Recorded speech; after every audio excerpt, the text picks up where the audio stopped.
So picture this. It's 330 BC, and you have this completely disgraced Greek politician, right? Right. And he's standing in a courtroom delivering this absolutely desperate speech. I mean, he's trying to save his life, his legacy, his honor, basically everything. Everything is on the line. Yeah. And then you fast forward roughly 300 years, and the Apostle Paul is using the exact same speech to write the New Testament. It's honestly one of the most fascinating cultural collisions in all of history. It really is. Because you have these two completely different worlds, I mean, separated by centuries, but they are connected by this single blueprint for persuasion. Yeah, and I think, we tend to think of the Bible, specifically the New Testament letters, as just sort of descending from heaven in a vacuum. Oh, totally. Like it just dropped out of the sky. Exactly. You picture this quiet study somewhere, maybe a leather-bound theological textbook, just an environment that's completely detached from the grit of the real world. Right. But when you actually examine the tools the biblical authors use to reach people, I mean, that quiet study concept just gets blown wide open. It really does. Because we are looking at a landscape that is incredibly noisy, it's highly political, and it's just saturated with these secular communication tactics. Yeah, the early Christians were really swimming in the cultural waters of the Greco-Roman world. Which is such an important point. Right. I mean, they didn't just invent a new insular religious language to communicate the gospel to people. No, they used what was there. Exactly. They took the absolute pinnacle of secular achievement in their day, which was Greek rhetoric and public speaking, and they wielded it for their own purposes. Which brings us to the core of this deep dive today, because the sources we're looking at focus on this text called On the Crown. Yes, delivered by the Athenian statesman Demosthenes. Right, Demosthenes. And it is universally regarded as the masterpiece of ancient Greek oratory. The absolute gold standard. So our mission today, for you listening, is that we're going to examine how this specific political defense speech provided a structural and, well, thematic framework for the Apostle Paul. Specifically in his second letter to the Corinthians, yeah. Right. But the goal here isn't just to marvel at, like, a fun historical trivia fact. No, it's way deeper than that. Exactly. We want to look at how Paul takes these ancient secular tactics, completely dismantles their humanistic goals, and transforms them, because it offers this profound blueprint for how we can navigate our own culture today. It really changes everything. It changes how we view our failures, how we handle our own weaknesses, and really how we can boldly live out a Christian faith without just retreating from the world. Right, without hiding in a bubble. But to understand the magnitude of what Paul actually did, we have to feel the weight of what Demosthenes was facing first. Oh, absolutely. We need to step right into that courtroom in Athens in 330 BC. So let's do that. And to really understand the mood in that room, you have to understand the trauma the city had just been through. All right, let's set that stage, because Athens is often romanticized. We think of it as this eternal beacon of philosophy and democracy and white marble columns. Yeah, the golden age. Exactly. Yeah. But by 330 BC, that golden age is just completely shattered. Shattered is definitely the right word. I mean, for centuries, Athens derived its entire core identity from being this fierce, independent defender of Greek liberty. They were the heroes. Right. They were the ones who stood against the massive Persian Empire, at the Battle of Marathon and the naval battle of Salamis. Huge historical moments. Huge. And that ancestral glory, that kind of Athenian exceptionalism, it was baked into the DNA of every single citizen. But then 8 years before this trial, so in 338 BC, everything just comes crashing down. At a place called Chaeronea, yeah. The Battle of Chaeronea. Now, this is Philip II of Macedon, right? Correct. The father of Alexander the Great. That's the one. So Philip II had spent years expanding his Macedonian empire southward, just slowly encroaching on these independent Greek city-states. Just gobbling them up one by one. Essentially, yes. And Athens and its allies finally met Philip on the battlefield at Chaeronea, and it was an absolute bloodbath. Wow. The Macedonian military machine, they were using these new phalanx tactics with 18-foot spears called sarissas. 18 feet. That's terrifying. Yeah, and they completely decimated the traditional Greek hoplite armies. I mean, the legendary sacred band of Thebes was wiped out to the last man. So it was a total rout. It wasn't just a military defeat. It was really the abrupt, violent end of free Greece. Okay, so by the time we get to this trial in 330 BC, Athens is a subjugated city. Thoroughly subjugated, yes. I mean, they're allowed to keep their democratic assembly as a sort of illusion of autonomy, I guess? Right, a puppet government situation, because the reality is they completely answer to Macedon. Right. And Alexander the Great is off conquering the known world at this point. And Athens is forced to supply ships and soldiers for his campaigns, so they are living in this state of deep, deep psychological humiliation. That's a great way to put it. They're desperately clinging to their nostalgia and their democratic pride and their rituals, even though, deep down, they know they are completely powerless. So in the middle of this boiling pot of resentment and grief, a politician named Ctesiphon steps forward. Yes. And he makes a proposal that basically sets off a powder keg in the city. He does. Ctesiphon proposes that the city of Athens should award a golden crown to Demosthenes. During a massive festival, right? Yeah, during the Great Dionysia, which is this huge public theater festival, he wants to read a proclamation honoring Demosthenes for his lifelong civic service. Basically saying he was a true patriot who did what was best for the people. Exactly. But the wild thing is, Demosthenes isn't just some random bureaucrat.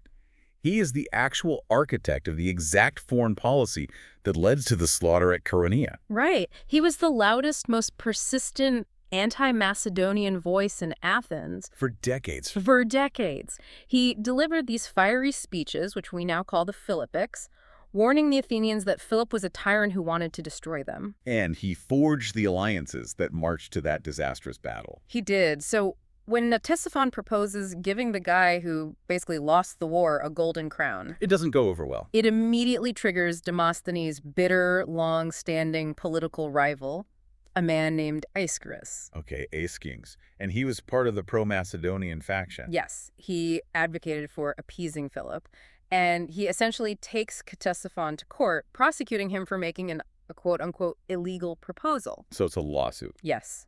In Athenian law, they had this mechanism called the graph pernomon, which was a lawsuit against proposing unconstitutional laws. I see. Aeschines claimed that Ctesiphon's proposal violated these minor technicalities, like Demosthenes still holding public office at the time and the proclamation happening at the wrong festival. Okay, let's unpack this, because a detailed analysis of the trial from our sources makes it incredibly clear that this had absolutely nothing to do with parliamentary procedure. Oh, not at all. The legal technicalities were just a smokescreen. The true target was always Demosthenes himself. Because there weren't political parties back then, right? Right, exactly. In ancient Athens, there are no political parties. So if you wanted to destroy your opponent's policies, you took them or their allies to court. Right. By attacking the proposal to honor Demosthenes, Aeschines was putting his entire life's work, his anti-Macedonian ideology, and his personal character on trial. So it was a proxy war. It was a proxy war for the soul of Athens. Aeschines is essentially asking the jury to declare legally that Demosthenes was a failure, a traitor, and personally responsible for the ruin of the city. I mean, the stakes are just astronomical here. Life or death for his reputation. Right. If Ctesiphon loses, Demosthenes is historically cemented as the villain of Athens. It's a fight for his legacy. When the physical evidence, the dead bodies of Capronia and the Macedonian troops walking around, all scream that he was dead wrong. Yeah, how do you defend yourself against that? Exactly. How do you even approach that scenario? Well, you utilize the apologia. Demosthenes delivers on the crown, which is widely considered the most masterful execution of this specific rhetorical genre in history. Okay, let's break down the apologia. Because when we say apology in modern English, we mean admitting you were wrong and asking for forgiveness. Oh, right. And there's the exact opposite of that. Completely the opposite. In the Greco-Roman world, an apologia is a highly structured, formal defense of your life, your actions, and your character against a public attack. So it's a recognized formula. Very recognized. It usually consisted of 4 distinct parts. First, you have the exordium, where you hook the jury and establish goodwill. Makes sense. Second is the narratio, where you tell your version of the historical events. Third, the probatio, where you present your proofs and ruthlessly dismantle your opponent's arguments. Ruthlessly? Oh, yeah. And finally, the peroratio, which is this emotional climax where you appeal to the highest values of the audience. So it's a mechanism for vindication. You are demanding that the audience look past this disastrous outcome and judge you on your intentions and your integrity. This is like, okay, think of a disgraced modern politician writing a tell-all memoir after a devastating national defeat. That's a great analogy. Right. Yeah. Like the economy is in shambles, the opposing party has taken total control, and this politician writes a 600-page book trying to prove that even though they lost the war, they were the only one in the room with moral integrity. Yeah, they're trying to secure their legacy when the scoreboard definitively says they lost. Right. It wrestles with this incredibly deep human dilemma. How do you define your worth when the tangible results of your life's work are an absolute disaster? How do you maintain your honor in a failing system? That's really the core of it. Yeah. Demosthenes uses the apologia structure to meticulously walk the jury through his career, basically arguing, I gave you the most honorable advice at every turn. I stood for the ancestral glory of Athens. The outcome was a tragedy, sure, but my character remains unblemished. He is defending the righteousness of the fight regardless of the defeat. Spot on. Okay, so we have this pinnacle of Greek oratory, steeped in Athenian politics. Let's make the jump to the New Testament. Let's do it. How on earth does this courtroom drama from 330 BC connect to the Bible? How does it end up in the hands of the Apostle Paul in the 1st century AD? The connection lies entirely in the structure. When classical historians and biblical scholars analyze Paul's second letter to the Corinthians, specifically chapters 10 through 12, which is famously known as the Fool's Speech, Right. they find that Paul is utilizing the exact sequence, the exact structural conventions, and the exact rhetorical moves of the classical apologia. Oh, wow. He maps his defense directly onto the framework popularized by Demosthenes. No, wait, a skeptical listener might hear this and think, so did Paul just copy a pagan politician's homework to defend his apostleship against his rivals? Yeah, it's a very natural pushback to have, but it misunderstands how education and communication functioned back then in the ancient Mediterranean. Right, because we have to look at Paul's background. Exactly. Paul was born in Tarsus, and in the 1st century, Tarsus was this major intellectual hub rivaling places like Athens and Alexandria. Right. It was deeply saturated in Greek culture and renowned for its schools of philosophy and rhetoric. So Paul wasn't just, trained at the feet of Gamaliel in Jerusalem in Jewish law.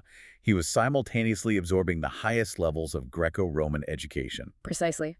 In that world, public persuasion was considered a high art. The system of education, known as the paideia, rigorously trains students in these rhetorical forms. So it was just the water they swam in. Totally. If you wanted to influence a community, if you wanted to be seen as a leader of any substance at all, you had to know how to speak and write according to these deeply ingrained cultural expectations. Right. To ignore those forms would be like a modern lawyer walking into a Supreme Court hearing and speaking in limericks. Right. You simply wouldn't be heard. They'd throw you out. And he's writing to Corinth, which was a major Roman colony in Greece. It was this bustling cosmopolitan seaport. They would have been absolutely obsessed with status, wealth, and public speaking. Oh, they were connoisseurs of rhetoric. When Paul writes to them, he is facing a massive crisis. The super apostles. Yes, a group of rival teachers, whom Paul sarcastically labels the super apostles, have infiltrated the Corinthian church. They are actively undermining Paul's authority, they're questioning his credentials, and trying to turn the whole congregation against him. So Paul realizes that to win back this church, he has to defend his life and ministry. He has to offer an apologia, and he chooses a format that the Corinthians will immediately recognize and respect. But our sources make a really important point here. Paul didn't just copy the form, because if he merely copied Demosthenes, it would just be another secular debate. The brilliance is in the transformation. That is the critical distinction. Paul adopted the architectural vessel of the apologia, sure, but he completely shifted the ultimate goal, the telos, to serve the priorities of the gospel. Okay, walk us through that shift. How do the goals actually differ between the two?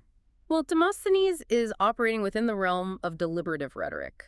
The goal of deliberative rhetoric is to persuade an assembly to take a specific future action for the good of the community. You diagnose a problem and you offer a remedy. Exactly.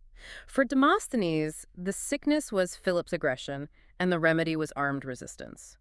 But his ultimate overarching goal, it was a Greek concept called eleutheria, Which translates to freedom, right? earthly freedom, political autonomy, the ability of the city-state to govern itself without any foreign interference. Demosthenes' entire defense is built on the premise that civic liberty is the highest possible good a human being can strive for. Okay, so Paul takes this, diagnose the sickness, propose the remedy structure. Yeah. But what does he do with it? He diagnoses the sickness in the Corinthian church, severe division, moral compromise, and theological error that's creeping in through these super apostles. But his proposed remedy is not political maneuvering, and his ultimate goal is not earthly eleutheria. Paul's ultimate goal is covenant faithfulness to God and spiritual liberty in Christ. Wow. He takes the vessel of Greek rhetoric, completely empties out the humanistic, civic ambitions, and fills it to the brim with the reality of the resurrected Christ. I just want to highlight how incredibly smart this was for a Christian today. Like, think about the practical application. Paul met his culture exactly where they were. Yes, he didn't make them learn his language first. Right. He used a language and format they already respected to deliver a message that would change the world. It's akin to a master coder, taking an existing software architecture that the whole world uses, but quietly rewriting the core algorithm to do something completely revolutionary from the inside out. I love that. He baptized the cultural form. But to truly grasp how revolutionary his rewriting of the code was, we have to move past just the broad structure and look at the specific tactics they both used inside the courtroom. Because this is where Paul turns the value system of the ancient world completely upside down. Or totally upside down. Let's look at those tactics. In any debate or defense, there is this crucial concept of ethos character appeal. Yes. You have to prove to your audience that you are trustworthy, credible, and virtuous. So how did Demosthenes construct his ethos On the Crown? He constructed it by ruthlessly tearing down Aeschines while elevating his own pedigree. Classic political move. Right, because the ancient Mediterranean was a profoundly agonistic society, meaning it was based on intense competition, honor, and shame. It was a zero-sum game. So for Demosthenes to gain honor, he had to inflict shame on his rival. And he does this viciously. I mean, the insults he throws are legendary. What kind of insults are we talking about? He attacks Aeschines' background, mocking him for having a mother who practiced strange foreign rituals and a father who was just a lowly schoolteacher. He calls Aeschines a former clerk and a third-rate actor. A third-rate actor. Now, in antiquity, actors weren't revered like Hollywood celebrities today, right? No, not at all. It was often viewed as a somewhat deceptive, disreputable, literally professional liars. Yeah. Right, people who put on masks for a living. Exactly. So Demosthenes is painting a picture to the jury. Look at this man's resume. He is a fraud, a paper pusher, someone who makes a living playing pretend. How could you possibly trust him with the destiny of Athens? While simultaneously listing his own achievements to build himself up. Oh, naturally. Demosthenes builds his own defense on the concept of arete, which is civic virtue, excellence, and pedigree. Right. He points out that he funded public works, he equipped warships out of his own pocket, gave wise counsel, and constantly aligned himself with the ancestral glory of the men who fought at Marathon. His argument is essentially, I am the embodiment of the perfect Athenian citizen. My resume is flawless. I am the smartest, most devoted person in the room. Exactly. It is the ultimate exercise in resume building and opponent destroying. Okay, so we turn to Paul in 2 Corinthians 10 through 12. He is facing his own rivals, the super apostles. And these rivals are playing the exact same game Demosthenes played. They are playing it perfectly. The super apostles are mocking Paul's ethos. They claim his letters might be weighty, but his physical presence is weak and his speaking skills are basically unimpressive. Ouch. Yeah. Meanwhile, they are parading around Corinth with these glowing letters of recommendation, bragging about their elite Jewish pedigree, boasting of profound spiritual visions, and displaying incredible oratorical polish. They are claiming to have maximum arete. Maximum art, yes. So if Paul is using the classical apologia structure, the audience in Corinth completely expects him to come out swinging. They want to fight. Right. They expect him to shred the super apostles' resumes and list his own towering achievements to prove he is the better man. And the tension in the text is palpable because Paul actually starts to climb the ladder of pedigree. He plays along first. He does. In chapter 11, he says, whatever anyone else dares to boast about, I'm speaking as a fool, I also dare to boast about. He is signaling, okay, we are going to play the classical game. He writes, are they Hebrews? So am I. Are they Israelites? So am I. Are they Abraham's descendants? So am I. Are they servants of Christ? I am out of my mind to talk like this, but I am more. He matches them blow for blow on the pedigree. He proves he has the cultural capital to play the game. He does, but right at the precipice, right at the moment where a classical orator like Demosthenes would launch into a list of his brilliant policies, his immense wealth, his victories, and his unshakable virtue. Yeah. Paul takes a hard, violent left turn that would have given a Greco-Roman rhetorician whiplash. He starts bragging about his defeats. He begins to boast about his absolute abject humiliation. He lists his sufferings in agonizing detail. He says he has worked much harder, been in prison more frequently, been flogged more severely, and been exposed to death again and again. Let's look closely at that list because it absolutely shatters the concept of Arat. It does. He writes, 5 times I received from the Jews the 40 lashes minus 1. 3 times I was beaten with rods. Once I was pelted with stones. 3 times I was shipwrecked. I spent a night and a day in the open sea. Wow. He goes on to describe being constantly on the move, in danger from bandits, in danger from his own countrymen, in danger from Gentiles, going without sleep, knowing hunger and thirst, being cold and naked. I mean, in a culture obsessed with honor and strength, being beaten with rods and flogged was the punishment of a slave. Literally the bottom of the social ladder. Right. It was the ultimate public humiliation. A Roman citizen wasn't even supposed to be subjected to it. For Paul to highlight this as his resume is completely subverting the entire societal structure. Instead of saying, look at my golden crown, Paul says, look at my scars. Here's where it gets really interesting because he pushes it even further. He talks about a mysterious thorn in his flesh. Yes, a messenger of Satan given to torment him. We don't know exactly what it was, maybe a chronic physical illness or a recurring intense hardship, but Paul says he pleaded with the Lord 3 times to take it away. And the response he receives is basically the theological hinge of the entire New Testament. The Lord tells him, my grace is sufficient for you, for my power is made perfect in weakness. Unbelievable. Paul absorbs this and concludes his apologia by stating, therefore, I will boast all the more gladly about my weaknesses, so that Christ's power may rest on me. That is why, for Christ's sake, I delight in weaknesses, in insults, in hardships, in persecutions, in difficulties. For when I am weak, then I am strong. I want to pause here for you listening because this isn't just ancient history. It's a blueprint for daily Christian living. Absolutely. We live in a society that operates almost exactly like ancient Athens or Corinth. Demosthenes shows us the pinnacle of human achievement, trying to prove you are the smartest, most devoted person in the room. Right, building the resume. Yes. We are told from the time we are children that we must constantly build our resume, curate the perfect image, hide our flaws, and just prove our worth. Whether it's the corporate ladder, the academic world, or the relentless pressure of social media, it is an exhausting, soul-crushing rat race. It creates a culture of performance anxiety where you are only as valuable as your last success. If you fail, if you are weak, you lose your honor. But look at what Paul does.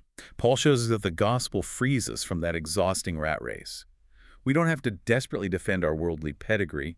We don't have to frantically hide our scars or our failures. We can actually embrace them. Exactly. We can embrace our weaknesses because that is where Christ's power shines.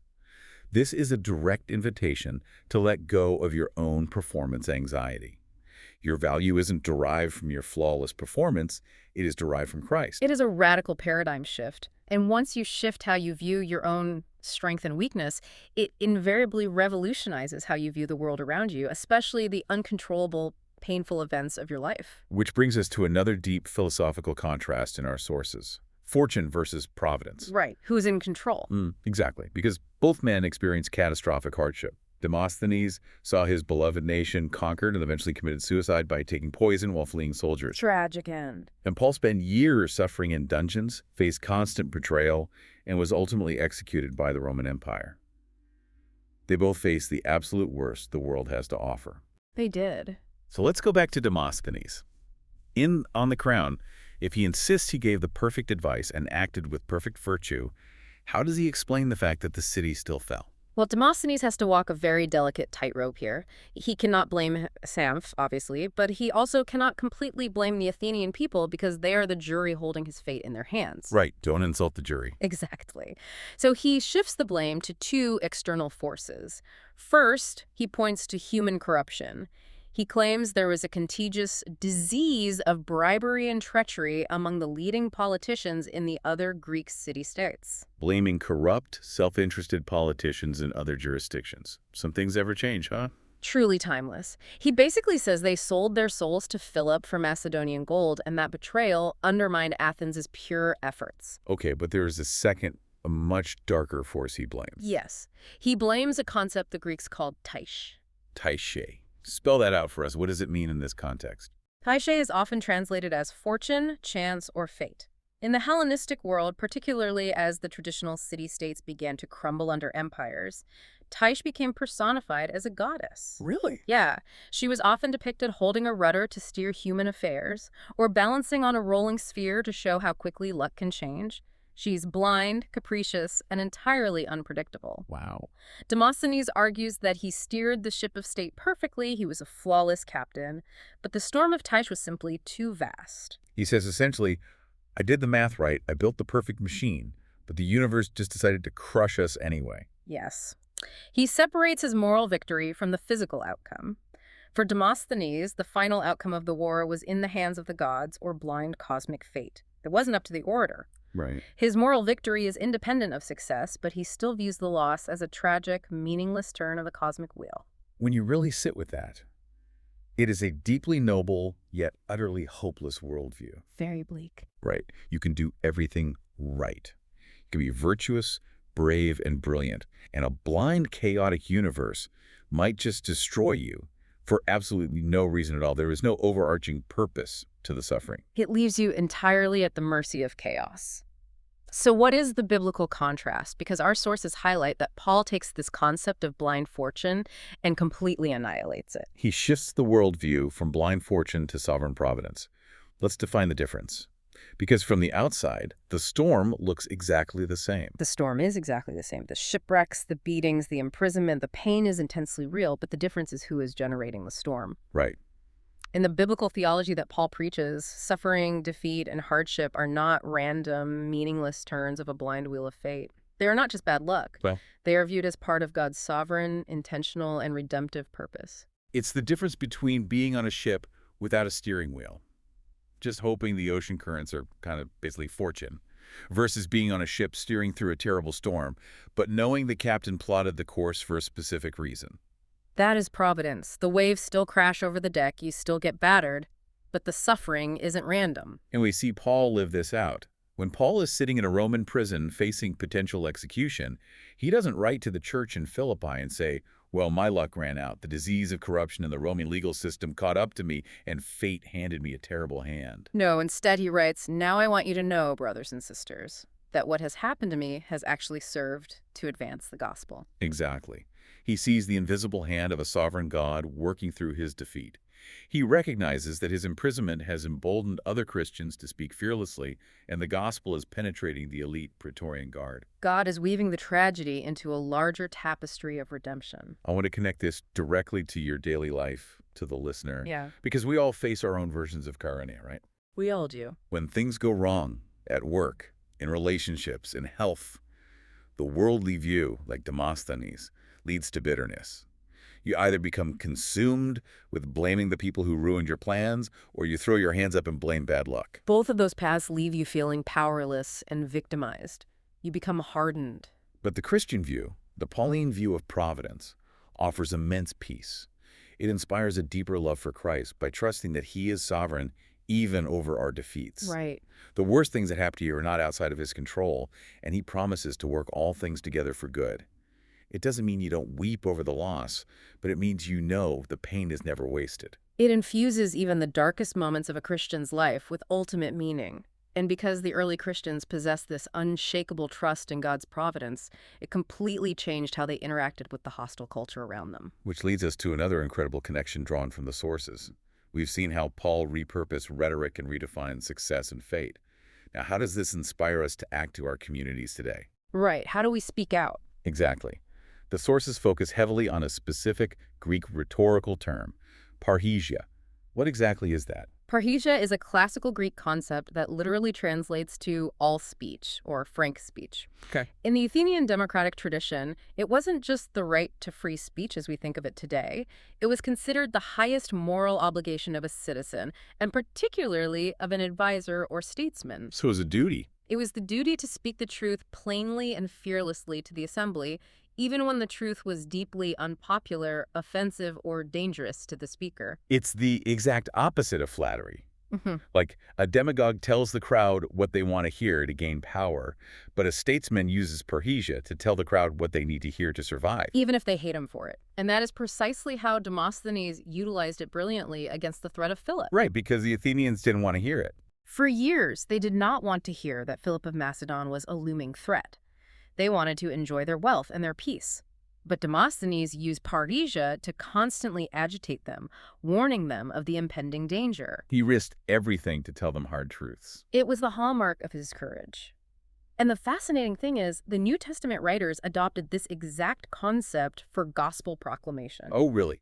They used that specific word? They absolutely did. They adopted parrhesia, but infused it with theological weight. They used it to describe the bold witness of the gospel. Like where? Well, in the book of Acts, when Peter and John, who were, uneducated fishermen, are dragged before the powerful religious ruling council, they are threatened and ordered to stop speaking about Jesus. Right. The text specifically notes that the rulers were astonished by their parrhesia, their boldness, their frank speech. So wait, instead of using their communication skills to flatter politicians or win debates, the early Christians used it to call communities back to higher values. Yes. They took the oratorical skill of the Greek world, they mirrored the courage of the classical statesman standing against a tyrant, but they subordinated all of it to the lordship of Christ. It became a prophetic tradition rather than political flattery. Exactly. They weren't trying to win arguments to save an earthly city. They were using the bold, frank speech of their culture to point people to a truth infinitely higher. This point is just incredibly empowering for you as a listener today. Whatever skills you have, whether you're a manager, an artist, a teacher, or a mechanic, you don't have to abandon the secular excellence of your field. No, the historical precedent suggests the exact opposite. Like Paul, you can take the absolute best practices of your culture and reframe them Christocentrically to serve the gospel. You can exercise your own form of parrhesia in your workplace. Right, speaking truth with grace and boldness. Exactly. Standing up for ethical practices, advocating for the vulnerable, and being unashamed of your faith in a hostile culture. You don't check your professional skills at the church door. You bring them in, transform them, and use them. It is the ultimate redemption of culture, and it is fascinating to see how this exact tension was discussed in the generations immediately following the apostles. Why, I want to look at that. Let's look at how the early church fathers viewed these classical texts and what that means for us reading them now. Yeah, because you might assume they would just toss them out. Since Athens was thoroughly pagan and Demosthenes worshipped Greek gods, did they just burn his speeches to avoid contamination? They didn't burn them at all. The early church fathers, brilliant theologians like John Chrysostom, Augustine, Basil, and Gregory, engaged deeply with classical texts like On the Crown. Wow, so they valued them. They did. Augustine actually developed a concept that is often referred to as plundering the Egyptians. Oh, from the Exodus story. Exactly. When the Israelites leave slavery in Egypt, God tells them to take the gold and silver of the Egyptians with them. And they later use that pagan gold to build the tabernacle for the Lord. So Augustine argued that Christians should do the same with culture. Yes. Wherever truth, beauty, and excellence are found in the secular world, they ultimately belong to God. So Christians are free to take the gold of secular philosophy and rhetoric and use it to build up the church. And John Chrysostom is a great historical example of this. I don't know, perfect example. He is widely considered one of the greatest preachers in the history of the church. His nickname, Chrysostom, literally translates to golden-mouthed. That's a strong nickname. Right. And he was actually trained in Antioch by a famous pagan rhetorician named Libanius. Chrysostom was heavily influenced by the intense, fiery rhetorical style of Demosthenes. So he took the oratorical excellence of the Athenian courtroom and unleashed it from the Christian pulpit to explain Scripture. Exactly. But they always subordinated these themes to Scripture. They used them as models of eloquence in the service of truth. They recognized the theological ceiling of humanism, basically. Right. They essentially argued, look at how passionately and beautifully this pagan orator defends an earthly city that is destined to turn to dust. How much more passionately should we defend the eternal kingdom of God? So what does this all mean for us? What are the practical benefits of engaging with these texts today? Well, intellectually, it dramatically sharpens our understanding of history and God's providence. Seeing the cultural backdrop of the New Testament prevents us from reading the Bible in a historical vacuum. Right. And practically, it aids in modern communication and civic discernment. It teaches us how to construct a compelling argument and how to defend principles publicly without overstatement. So we can celebrate Demosthenes' eloquent defense of virtue and freedom while maintaining a discerning critique of his reliance on human effort. Yes, holding those two tensions. That tension perfectly illustrates the limits of earthly power and points us right back to our need for Christ. It really does. Let's recap this massive journey. We have traveled from the defeat of Athens and a bitter courtroom rivalry in 330 BC to the Apostle Paul hijacking the greatest communication tools of his day. He took the exact blueprint of the classical Apologia and flipped it entirely on its head. To proclaim that true strength is found in weakness, and true peace is found in God's providence, not blind fortune. And we saw how the early church embraced frank speech, parrhesia, to boldly proclaim the gospel. Which leaves us with a final, lingering question to mull over. Paul took the absolute peak of ancient secular achievement Greek rhetoric and bent it to glorify Jesus.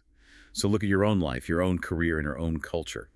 What peak of secular achievement is sitting in front of you right now, just waiting for you to redeem it, subvert it, and use it to boldly point the world to Christ? It's a vital question for anyone wanting to live fully for their faith. Thank you so much for joining us on this deep dive into these incredible sources. We hope it inspired you to keep learning and living boldly. Keep seeking, keep questioning, and keep growing. Until next time.